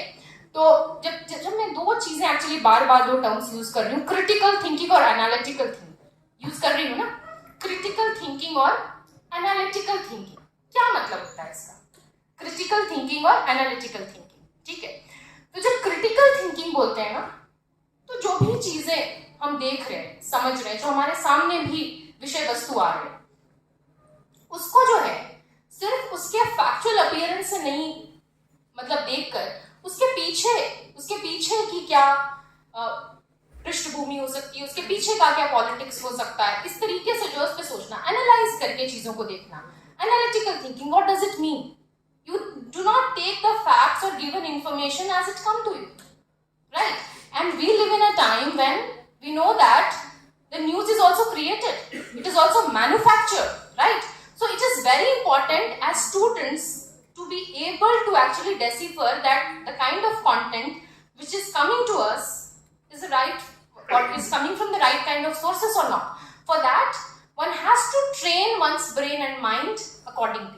तो वो एक दिन में नहीं आता है, वो जो है आप जब पढ़ेंगे, विमर्श में शामिल होंगे, तभी जो है ये चीजें जो है धीरे धीरे स्लोली एंड स्टेडीली जो है वो आ पाएंगी। तो मैं आपसे बता रही थी अपने लाइफ के बारे में कि मैंने जब डिसाइड किया कि मुझे फाइनली पीएचडी करनी है और एमफिल करना है और पीएचडी करना है, हमारे टाइम में एमफिल और पीएचडी जेएनयू में इस तरीके से होता था, तो मेरी फैमिली वाले, मैं बता रही थी आपको, दे वर नॉट एट ऑल, मतलब मुझे तो लगा कि उनको लगता था कि उनकी लड़की को सिविल सर्विसेज में जाना चाहिए, और मेरा बिल्कुल मन नहीं था। उनके कहने पे मैंने एक बहुत ही, जिसको बोलते हैं रिलक्टेंटली, एक प्रयास, बस एक ही अटेम्प्ट दिया था, and I was not very serious about it.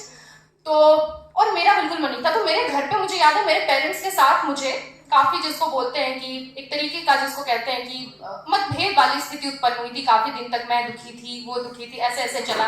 In fact मुझे याद है जब मैं जेएनयू में मेरे बहुत अच्छे ग्रेड्स आए, वहां पर भी मैं एंट्रेंस में टॉप करके गई थी, और फिर अच्छे, मतलब फर्स्ट ग्रेड एमफिल में आए तो मेरे फादर ने मुझसे कहा था अब तो तुम क्या ये लो हार्वर्ड जाओगी इसके बाद, और मतलब this could be a matter of pride, but from the kind of background mostly हम जिस तरीके से आते हैं, बिकॉज आई नो कि जिनके घर में एकेडमिक्स को लेके एक्सपोजर नहीं है, और रीडिंग नॉट और studying not for the sake of studying, क्योंकि जनरली आपसे लोग पूछते हैं किस चीज के लिए पढ़ रहे हो, किस चीज की तैयारी कर रहे हो, ठीक है।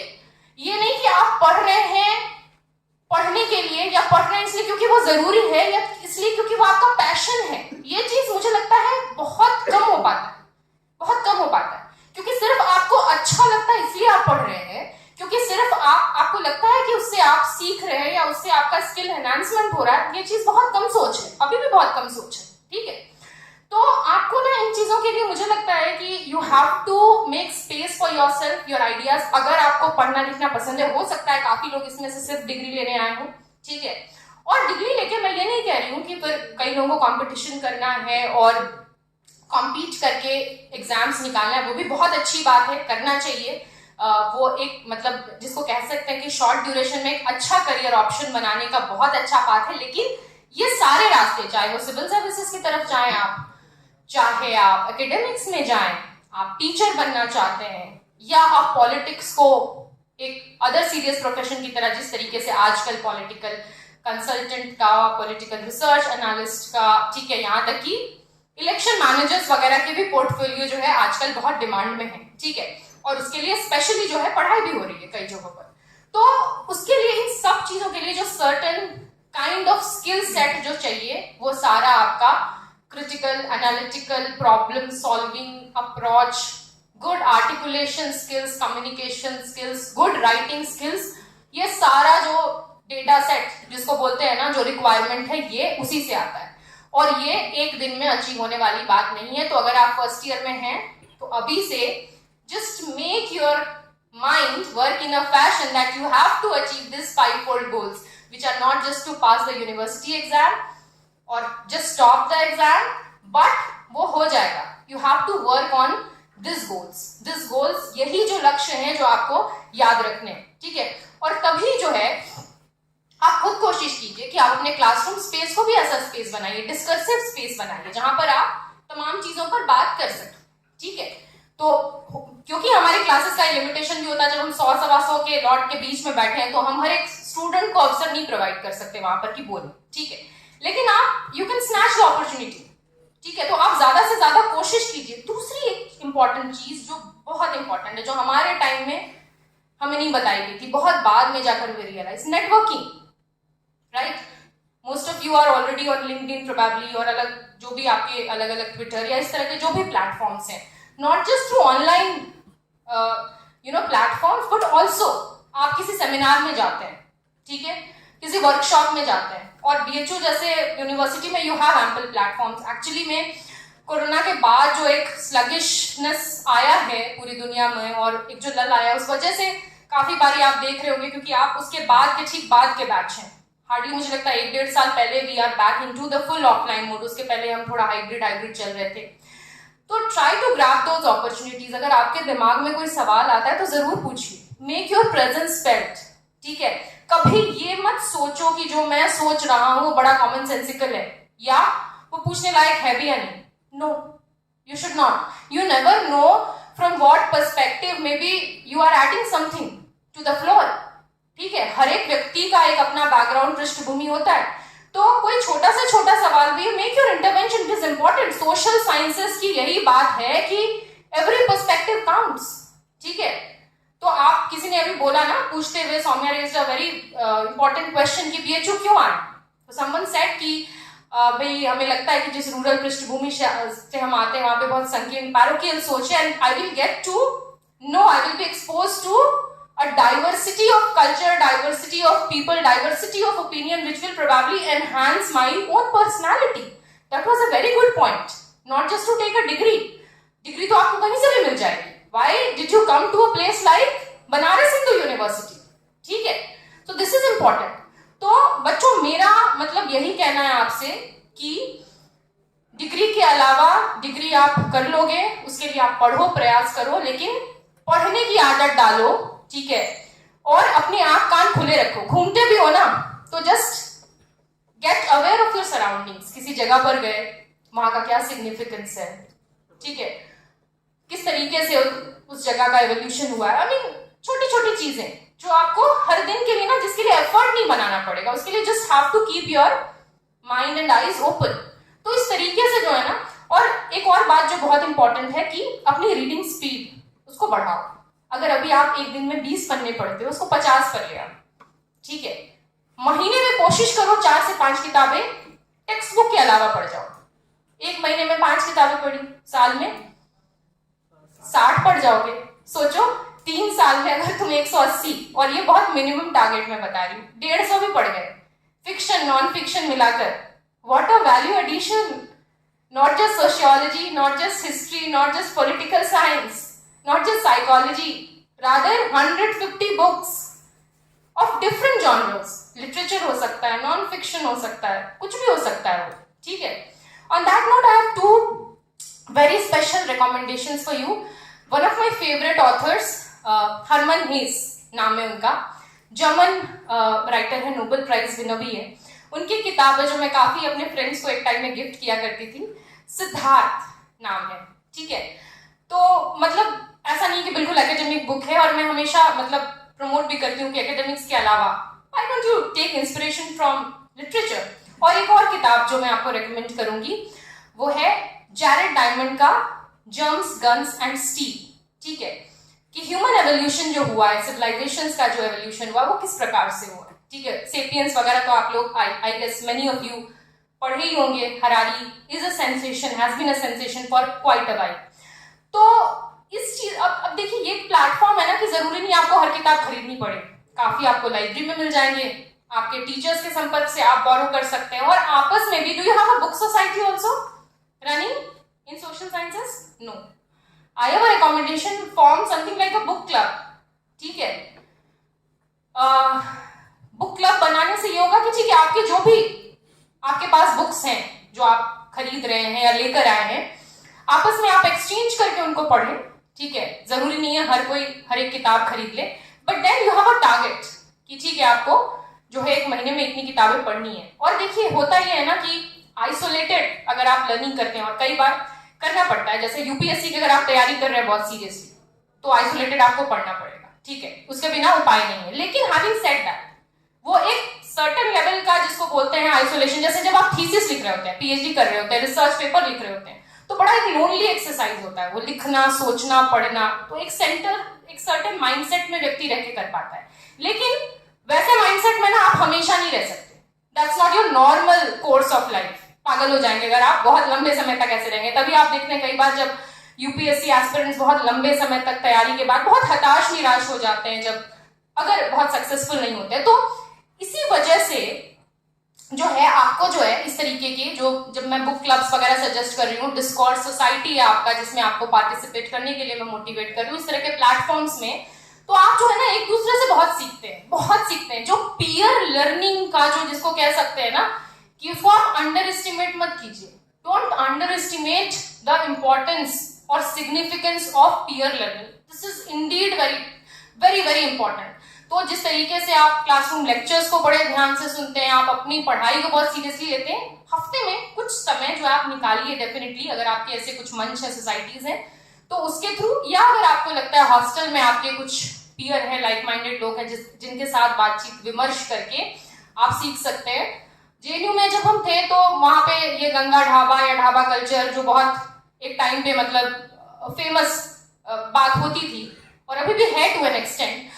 तो वो इसलिए कि भाई क्या होता है, आप जाते हैं, डिस्कशन करते हैं, डिस्कॉर्स करते हैं, और यहाँ चाय दुकानों पर, ठीक है, भाईलाल की दुकान, could be that at the, why not, why to make a very formal learning a very formal exercise, why can not just we, जैसे हम सांस लेते हैं वैसे हमारे लिए क्यों ना हो जाए बात करना। हाँ, एक अखबार रोज जरूर पढ़ना, तो वो इंडियन एक्सप्रेस हो, द हिंदू हो, कोई भी हो, लेकिन एक अखबार जरूर पढ़ना, ठीक है। अच्छा, एक चीज और जो कि क्योंकि बीएचयू के ऑडियंस के लिए मुझे लगता है ये बात खास करके जरूरी हो जाती है, क्योंकि काफी बच्चे हिंदी पट्टी से आते हैं, ठीक है, बहुत हिंदी। हालांकि अभी मुझे बीए में दिख रहा है कि इंग्लिश मीडियम का जो सेक्शन है वो बहुत ज्यादा पॉपुलेटेड हो रहा है। मुझे लगता है पिछले 4-5 वर्षों का चेंज है कि we have I think almost equal और more numbers in English medium than compared to Hindi medium, but we still have a very substantial chunk of students who come from the Hindi medium background, ठीक है।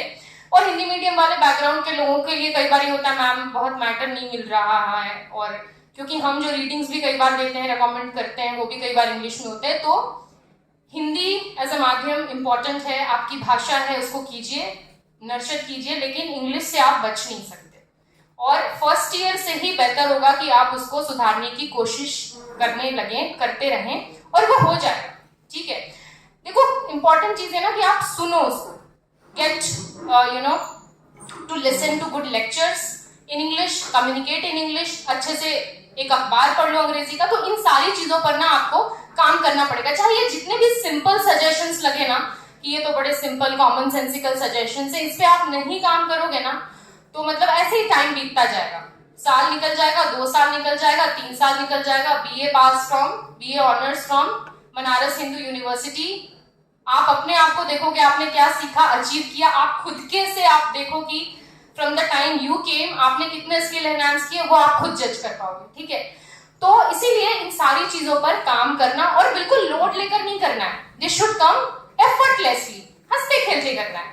मुझे लगता है हमारे generation ने ना एक चीज जो की है और वो बहुत अच्छी हुई है, जो मेरे जनरेशन में नहीं था, जो तुम्हारे जनरेशन में ये आया है, कि ये बहुत ज्यादा ऐसा नहीं कि पढ़ाई को अब यहाँ पर लेकर अब उसके लिए परेशानी नहीं, हंसते खेलते किया जा सकता है चीजों को, ठीक है। हंसते खेलते आराम से करो, और you are the best assessor of how much you have achieve, how much you have done. और फिर गाइडेंस के लिए ऑफ कोर्स टीचर्स हैं, ठीक है। जब आपको लगे कि भाई अब इसके बाद क्या, तो यू कैन ऑलवेज कम। जैसे मैं no matter from whatever discipline you are, you can come to me. I sit in Department of Political Science, मेरा चेम्बर है, आपको नाम दिख जाएगा, for any kind of advice you have। अगर मैं मुझे लगेगा उस वक्त capable नहीं हुई या मुझे उस पर और पढ़ना चाहिए तो मैं पढ़ के बताऊंगी, but then I will be very happy to lend any kind of helping hand to any of you, ठीक है, जिसको लगता है कि एक certain level पे कुछ confusion हो रहा है करियर को लेकर, लाइफ को लेकर। so ये चीज है, और आपके खुद के वेलबींग से इंपॉर्टेंट ना कुछ नहीं है। Your health, your mental health, your emotional health, it is very important, ठीक है। तो आप पढ़ाई कर रहे हो अल्टीमेटली किस चीज के लिए कर रहे हैं, सिर्फ पैसा कमाने के लिए नहीं कर रहे, ठीक है।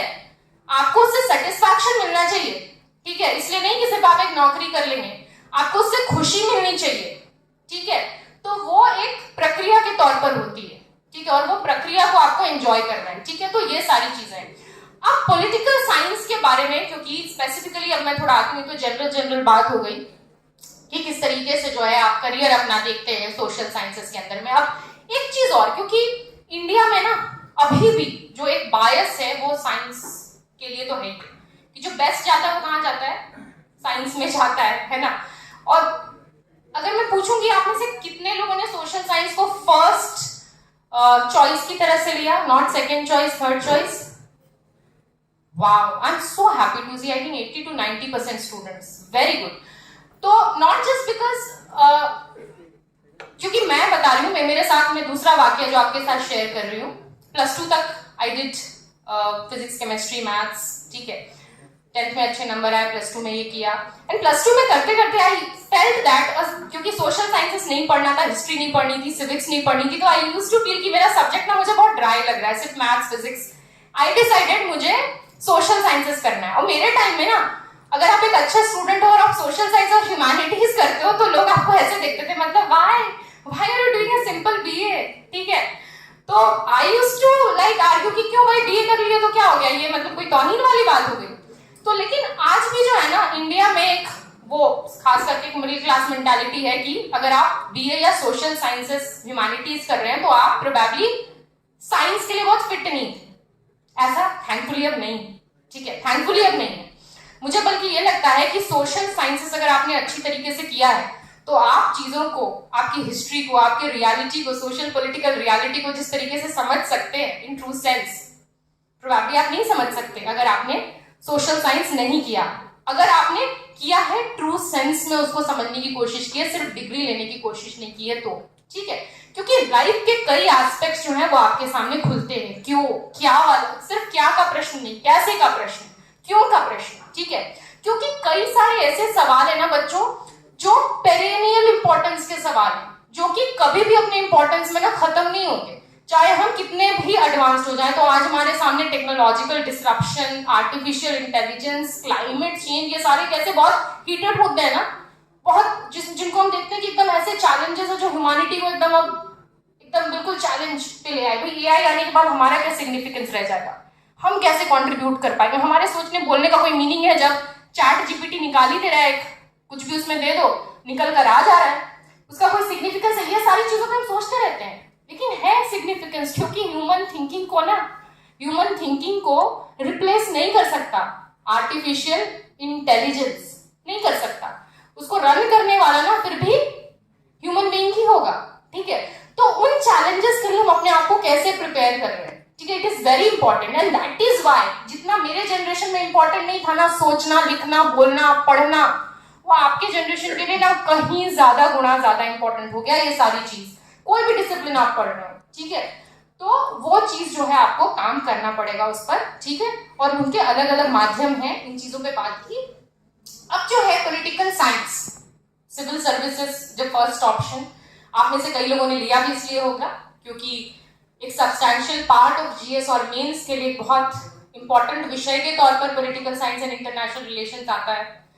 बीएचयू का सिलेबस भी ऐसा है कि यूजीसी नेट और जो पॉलिटिकल साइंस मेंस का भी सिलेबस है काफी कुछ जो है मैच करता है, अगर आप बीए और एमए का सिलेबस निकाल कर देखें, ठीक है। तो ऑफ कोर्स वो एक चॉइस तो है ही है, लेकिन सिलेबस भर कम कर लेने से एडमिनिस्ट्रेटर नहीं बन जाएंगे आप, बिल्कुल नहीं बनेंगे। ये सारे स्किल्स जो हैं आपको from the very first day you have to nurture within yourself. दूसरा बहुत इंपॉर्टेंट चॉइस प्रोफेसर। काफी लोग जो है 5-7 लोगों ने हाथ खड़ा किया अगर आप एकेडमिक्स में आना चाहते हैं, ठीक है, तो थोड़ा पेशेंस चाहिए उसके लिए। Then you have to be little patient, क्योंकि आप बीए करेंगे, मास्टर्स करेंगे and then you will be doing your PhD which will take anywhere between at least 3 years to 4-5 depending upon कितनी जल्दी और कितना आपका काम आराम से हो जाता है, ठीक है। और ये सारे फैक्टर्स, ठीक है, तो थोड़ा पेशेंस चाहिए उसके लिए। फेलोशिप्स हैं जो प्रोवाइड करती है गवर्नमेंट, अगर आपको जेआरएफ मिल जाता है, junior research fellowship UGC provide करती है तो बहुत अच्छा। नहीं मिलता है, यूनिवर्सिटी फेलोशिप भी है जो कम है, बट जनरली कोशिश ये करना चाहिए कि आप जो है फेलोशिप, लेकिन वो लंबी चीज है और पेशेंस चाहिए उसके लिए, और एक रिसर्च बेंट ऑफ माइंड भी चाहिए, क्योंकि देखिए 2 अलग अलग चीजें तो हैं, रिसर्च और टीचिंग, लेकिन टीचिंग का रास्ता ना रिसर्च से ही निकल कर जाता है।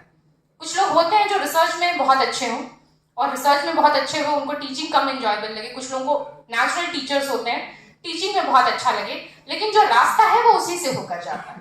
और आज हाल फिलहाल के दिनों में क्योंकि रिसर्च में पोजीशंस कम हो गई हैं यूनिवर्सिटीज में, तो पीएचडी में एडमिशन मिलना थोड़ी टेढ़ी खीर हो गई, ठीक है।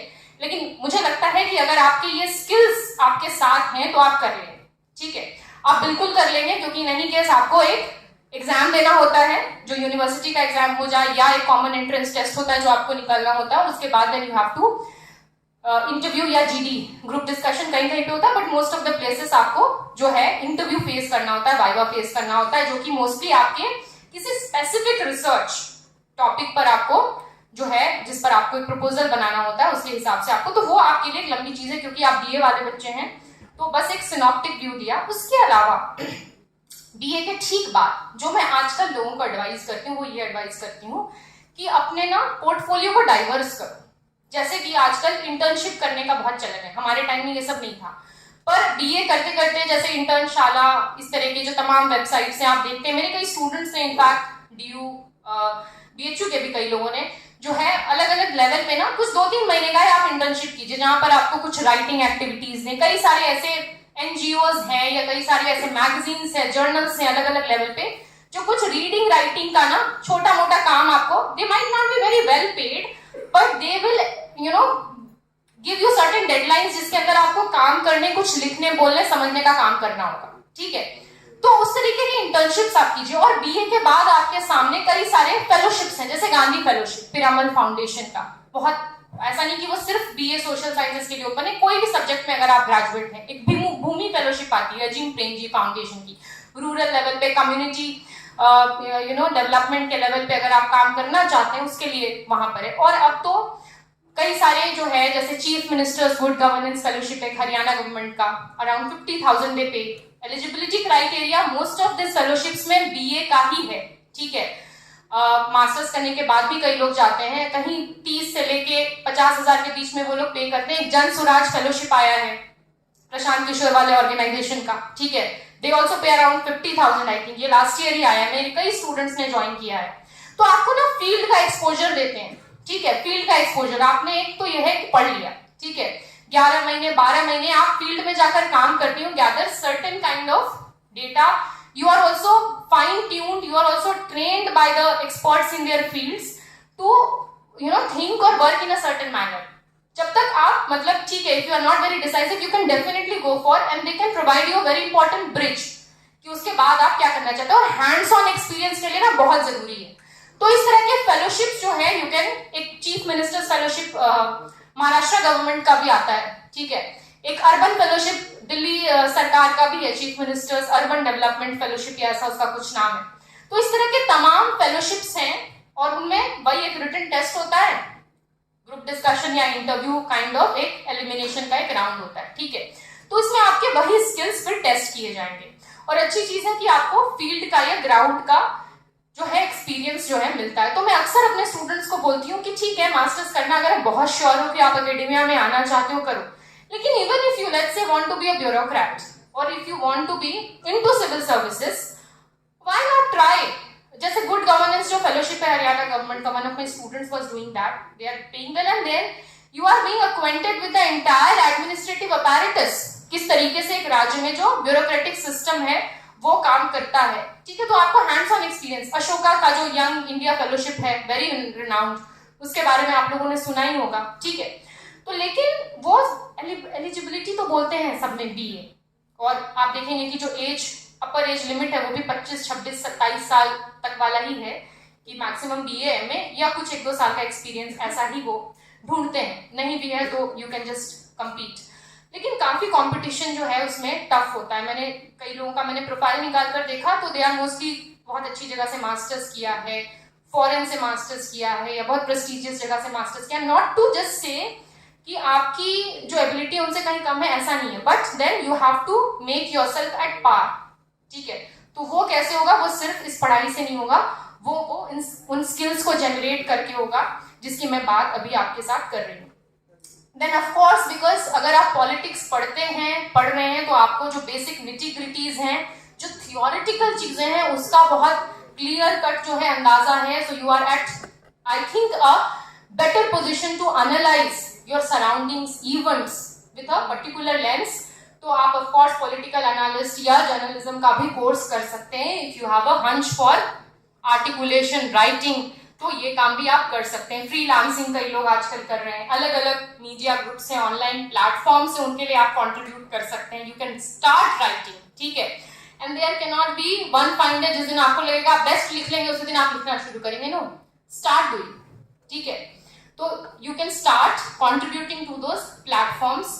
देन आजकल जो ये 2-3 जो बहुत इमर्जिंग फील्ड्स आ रहे हैं, जो कि एक पब्लिक रिलेशंस जो मैनेजर या पब्लिक रिलेशंस जो है एक्सपर्ट के तौर पर भी कई जगहों पर वैकेंसीज आती हैं, उसके लिए पॉलिटिकल साइंस की भी डिग्री जो है बहुत इंपॉर्टेंटली, सोशल साइंस की इन जनरल मैं बात करूं तो इंपॉर्टेंट हो सकती है, कई बार PR का कोई कोर्स भी हो सकता है जो आप करें, but because we have this inundation of new kind of firms which are specialized in certain kind of policies, public policy एक बहुत इंपॉर्टेंट जो है करियर चॉइस की तरह कई लोगों के लिए आ रहा है। कई जगहों पर specially masters in public policy की कोर्सेज चल रही हैं, they are very sought after, ठीक है। और पब्लिक पॉलिसी एनालिस्ट का भी जो आजकल जो ये है ट्रेंड है वो बहुत और बहुत वेल पेड भी है, ठीक है।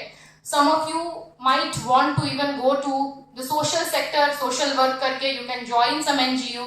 अगर रिसर्च के लिए हंच है तो NGOs हैं, थिंक टैंक्स हैं, think tanks, many organizations, institutions, organizations जो कि काम करती हैं स्पेशली किस चीज के लिए, रिसर्च के लिए, ठीक है। तो अगर मैं पॉलिटिकल साइंस की बात करूं तो IDSA, ICWA, ठीक है, CPR centre for policy research, CSDS, इस तरह के ये तो बहुत रिनाउंड, गेटवे हाउस, इस तरह के बहुत रिनाउंड हैं, पर कम रिनाउंड भी हैं। और फिर NGO सेक्टर भी है जहां पर they actually need people who have a certain bent of mind, जो कि जो है चीजों को समझ सकते हैं, लिख सकते हैं, एक रिसर्च बेंट ऑफ माइंड से उस चीज पर बात कर सकते हैं, दे नीड सच स्किल्स, ठीक है।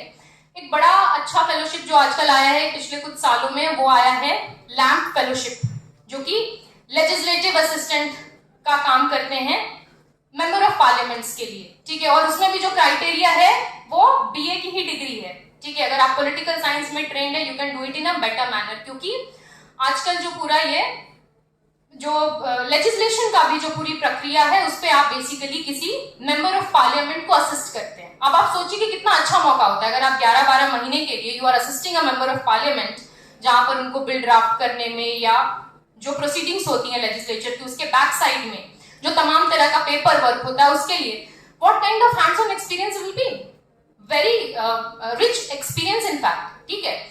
और आपको अच्छा स्टाइपेंड भी देते हैं, तो you can Aspire for such fellowships. तो ऑफ कोर्स ये आपके सीवी में, जिसको बोलते हैं 4 चांद लगाने का, ना सिर्फ काम करता है बल्कि आपको बहुत इंपॉर्टेंटली एक सर्टेन प्रकार का स्किल प्रोवाइड करता है। अभी बात कर रहे थे ना सौम्या और अखिलेश कि टीम वर्क क्या होता है ना, ऑर्गेनाइजेशन वर्क क्या होता है, वो डिस्कोर्स सोसाइटी के अंदर में सीखा है कि कैसे काम करते हैं। तो जब आप करेंगे नहीं ना तब तक सीखेंगे नहीं, सिर्फ थ्योरी में बोलकर नहीं होता, ठीक है।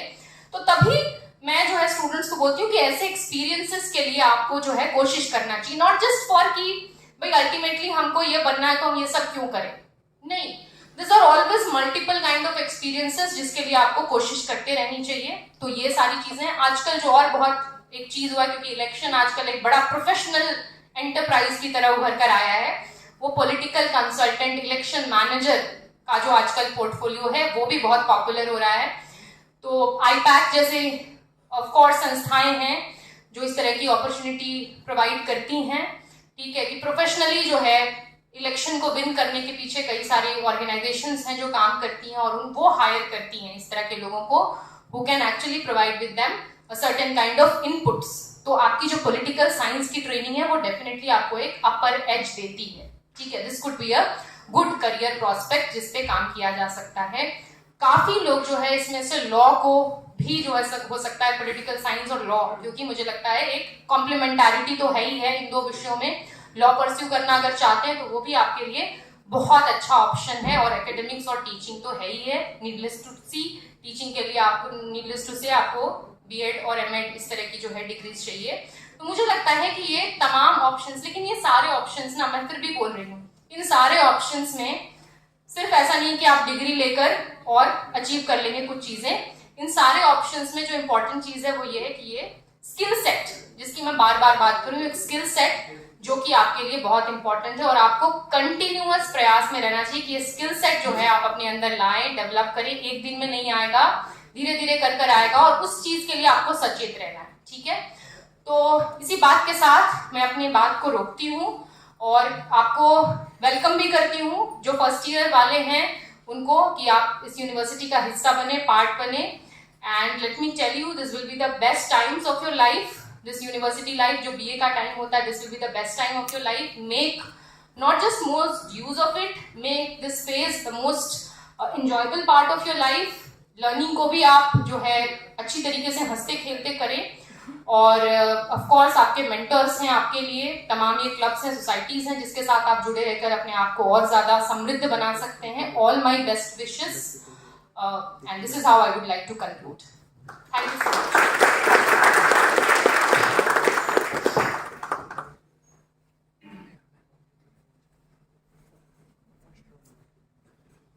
So I think we can take some questions now.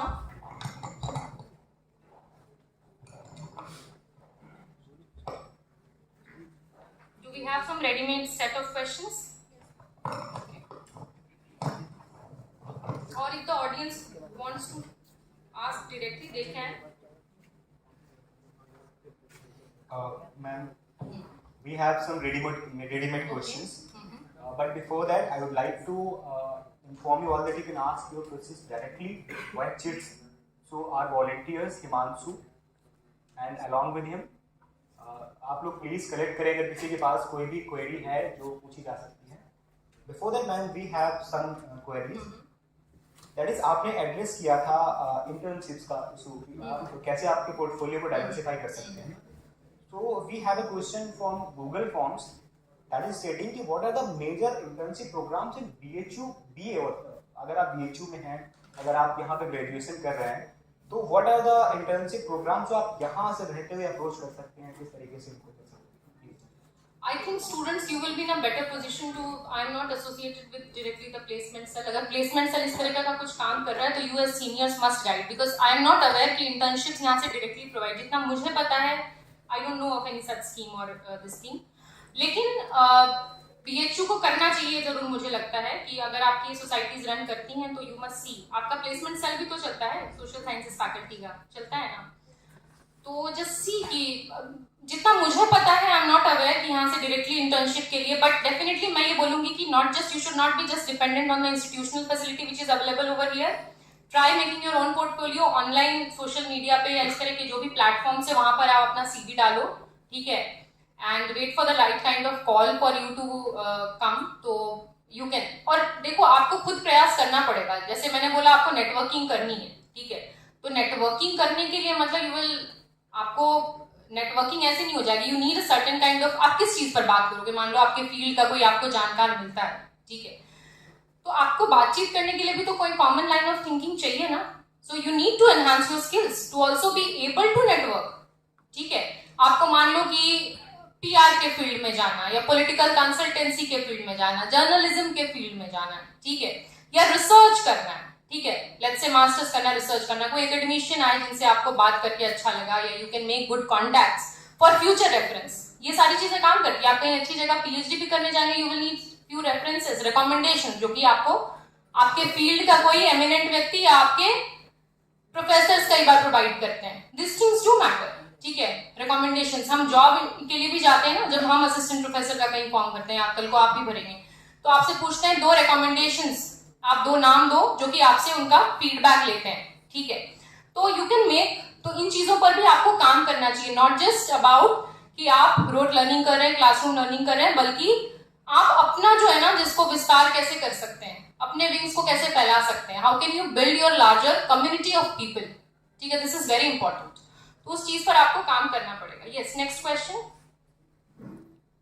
Yes, ma'am. So there was this question that you addressed, that issue that how can you use political science to make a career in politics? So we have a similar query. First of all, that question was already addressed by you. We have another question that how can we use this to multiply this to international level? How can we use the scope of international electoral management? So how can we use that? International electoral management एक course ही है जो TISS ने launch किया है अभी हाल फिलहाल में, है ना, टिस ने लॉन्च किया है. तो जैसे कि मैंने आपको बताया, क्योंकि इलेक्शंस जो हैं अभी मोस्टली अब किस तरीके से ना एक बड़ा प्रोफेशनली ड्रिवन एंटरप्राइज की तरह उभर कर आ रहा है मोस्टली, ठीक है. तो एक टाइम में था कि मनी मसल पावर, ठीक है, हो गया, लेकिन now you are what, political strategist बोलते हैं, ठीक है, कि what kind of strategies to a political party, या कौन सा नारा लेकर आए, कौन सा डिक्टम लेकर आए. It not just about the permutation combination of just the candidates और द कास्ट फैक्टर और द मनी फैक्टर और the muscle factor, but what could be the ground level पे क्या क्या चीजें आप लेकर आ सकते हैं, कैसे आप स्ट्रैटेजाइज करते हैं इलेक्शन को. तो इलेक्शन को एक प्रक्रिया के तौर पर समझने के लिए एक स्पेशल कोर्स ही आया है, किसने इंट्रोड्यूस किया है, लास्ट ईयर इंट्रोड्यूस किया है, and it has a good scope, ठीक है, क्योंकि you have lots of professional organizations which have cropped up in the last 1 decade, I can say, जो कि पूरा इलेक्शन मैनेजमेंट का जो है इम्पोर्टेंट जो है वो काम देखते हैं. And many of you might be interested in the Indian, क्योंकि पॉलिटिकल साइंस में भी अलग अलग ब्रांच है, जो इंडियन गवर्नमेंट एंड पॉलिटिक्स, जो लोकल पॉलिटिक्स, स्टेट पॉलिटिक्स के विषयों पे जो लोग बहुत इंटरेस्टेड हैं, उनके लिए एक अच्छा करियर, और कई लोगों को पैशन होता है, very many people are passionate about you know such things, तो उनके लिए एक अच्छा करियर ऑप्शन हो सकता है. They are also well paid, थोड़ा रिसर्च बेस्ड काम होता है, लिखना पढ़ना, इनपुट देने का काम होता है. This is a good career choice. और पॉलिटिक्स में अगर आप आना चाहते हैं, पॉलिटिक्स में अगर आना चाहते हैं तो बड़ी अच्छी बात है. ऑफ कोर्स पॉलिटिकल साइंस की ट्रेनिंग नीडलेस टू से आपको बहुत इंपॉर्टेंट एक वो पुश प्रोवाइड करती है, फाउंडेशन प्रोवाइड करती है, क्योंकि सबसे इंपॉर्टेंट चीज जो आपको पता होता है कि क्या करना है क्या नहीं करना है पॉलिटिक्स में, ठीक है, what has to be done, what has not to be done. Important ये भी होता है, सिर्फ ये जानना जरूरी नहीं होता कि आपको क्या करना है, ये भी जानना जरूरी होता है कि आपको क्या नहीं करना है, ठीक है. And when you are here You are not just to learn new things, you are also to unlearn many things which you have probably been imbibed from certain contexts, from certain backgrounds. As this education system is penetrating your minds, brains, you also need to unlearn many things probably you have carried as a baggage, जो हम सब अपने साथ लेकर आते हैं. कई सारी चीजें हैं जो आप एक जब एजुकेशन सिस्टम के अंदर आते हैं, यूनिवर्सिटी सिस्टम के अंदर आते हैं, तो आपको कई सारी नई चीजें जो हैं, वैल्यूज जो हैं, वो देखने को जानने को मिलती हैं. तो उसके लिए हमें हमेशा ओपन रहना चाहिए. Next. Yes, ma'am. So, another question, this is from audience. You shared your experience that how your parents and family pushed you towards joining civil services, but you chose to, get in this field and become a professor. So there is a similar query that somebody is from audience is facing. They are saying that they want to pursue a career in academics, but their family is actually pushing them towards the civil services. So they want to know about how you tackle that problem and how can they use your instruments in that. पहली चीज ये ना, civil services half hearted preparation के साथ निकलेगा ही. आप जब तक आप ऐसी वो एक पूरी प्रक्रिया है ना, लेट मी टेल यू, जब तक आप बहुत पैशनेट होके, डेडिकेटेड होके नहीं करोगे ना, नहीं हो सकता. इतना वास्ट है, मतलब ऐसी उसको one of the toughest examinations नहीं बोलते. वो एक particular level of isolated studying. आप देख रहे हो ना, तमाम लोग अभी आ रहे हैं जिनके इंटरव्यूज आते हैं, 1 साल बिल्कुल घर में रह के पढ़ाई की, ऑनलाइन रिसोर्सेज को यूज किया, लेकिन they were able to crack. Why were they able to crack? Because even though they were doing, अनु कुमारी का इंटरव्यू बड़ा आता है और एक गरिमा लोहिया का इंटरव्यू भी बक्सर में रहकर उन्होंने तैयार किया, आया था ना रिसेंटली. 2 एग्जाम्पल्स है जिन्होंने बिल्कुल आइसोलेटेड होकर, ठीक है, पढ़ाई की. तो क्यों सक्सेसफुल हुए? हम ये तो देख लेते हैं कि आइसोलेटेड होकर पढ़ाई की, लेकिन ये भूल जाते प्रोबेबली कि एक सर्टेन, जो मैं जिस स्किल सेट की बात कर रही हूँ, वो प्रोबेबली वो एक सर्टेन लेवल पे बिल्ड कर चुके थे जब वो करियर में बीए, एमए या व्हाटएवर जिस भी डिग्री को कर रहे होंगे. उसके बाद मान लो जैसे अनु कुमारी ने तो काम भी किया हुआ था, she was also working, she was a mother of a very small kid जब उन्होंने निकाला, and her success story instantly become very famous, right.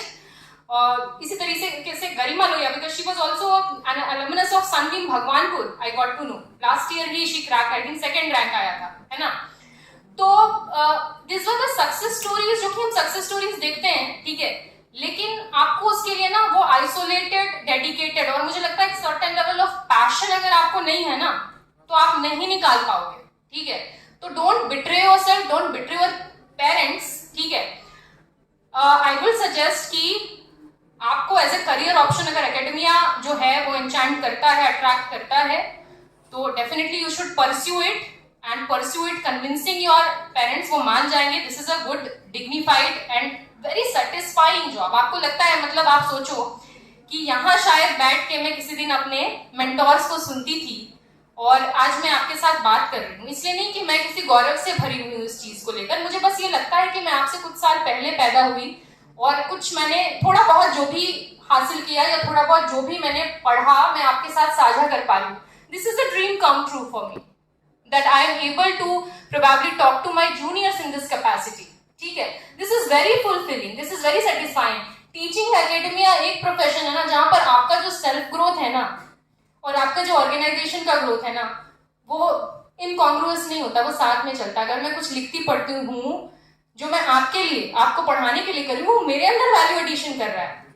Corporate में आप कोई काम कर रहे हैं ना, आप एक ऑर्गेनाइजेशन के लिए डेटा कर रहे हैं, फलाना कर रहे हैं, that ends there, but then that is not probably doing any validation to your personal, your professional make, but this is something which goes very symbiotically. तो मुझे लगता है you can actually convince, और अगर आप passionate है academics को लेकर, तो आपको उसके लिए काम करना चाहिए in the sense that लिखना, सोचना, ठीक है, articulate करना, ये सारी चीजें बहुत important है. पढ़ना सबसे ज्यादा ऐसे नहीं कि रैंडम पढ़ रहे हैं, you should be able to focus yourself into what you want to do as research, क्योंकि जो टीचिंग का रास्ता, एकेडमिक्स का रास्ता है, वो रिसर्च से ही होकर जाता है. और एक रास्ता जो टीचिंग को जाता है, दूसरा रास्ता जो है ऑफ कोर्स रिसर्च की तरफ भी जाता है. Some people do pursue full time researcher का भी जो है वो रिसर्च फेलो, रिसर्च एसोसिएट्स का भी, कई सारे रिसर्च ऑर्गेनाइजेशंस, थिंक टैंक्स में दे डू परस्यू इट. तो यू शुड गो अहेड. मतलब मुझे तो लगता है पर्सनल लेवल पे मैं बोलूंगी कि you should go ahead with your passion ठीक है, next. So, since we are running short on time, we'll be taking one more query. That is from Sneaker. The student is from Masters, PSIR. Okay, So, he has asked that currently he is pursuing that PSIR. I mean PSIR from here. PSIR यहाँ तो Yes, political science का ही masters चलता है। So, the main query is that he is totally aligned towards civil services. Good. Tearing into it, is going towards it. But now, just because he was initially he was from commerce background, so he had no exposure of PSIR. Now, since he is studying PSIR here, so it is becoming fascinating for him to use it as a career option. So his main question is it too late for him to switch career switch, because initially he has been studying commerce background from commerce plus 2 तक ही तो किया होगा अगर BHU से masters करें, क्योंकि BHU में we know that we have this criteria कि आप अगर बीए में पॉलिटिकल साइंस नहीं किए हैं तो you can not do masters here because we have this elimination. अगर कोई अपने आप को इंडिविजुअली आइडेंटिफाई नहीं भी करना चाहता, so far we have it, probably new education policy में हम ऐसा नहीं कर पाएंगे, then you can always switch. You have so many examples, engineering background के लोग, commerce background के लोग, medical background के लोग optional में they take social sciences का subject and then they can do it. ठीक है, टाइम लगता है मे बी कई चीजों को fast forward. See the thing is कि आपको लगता है ना कई स्किल्स है, मान लो आपने कॉमर्स ही किया है, साइंस ही किया है, कई स्किल्स है, आपने बीएससी भी किया है, कॉमर्स भी किया, मान लो मैं एग्जांपल दे रही हूँ, आर्ट सोशल साइंसेस किया, ये 3 ऑप्शंस हैं जो हमको लार्जली दिखता है इंडिया के एजुकेशन सिस्टम में। तो कई स्किल्स हैं जो आप इनहेरेंटली, मतलब अगर आपने सीरियसली पढ़ाई की किसी भी सब्जेक्ट में की है, ठीक है,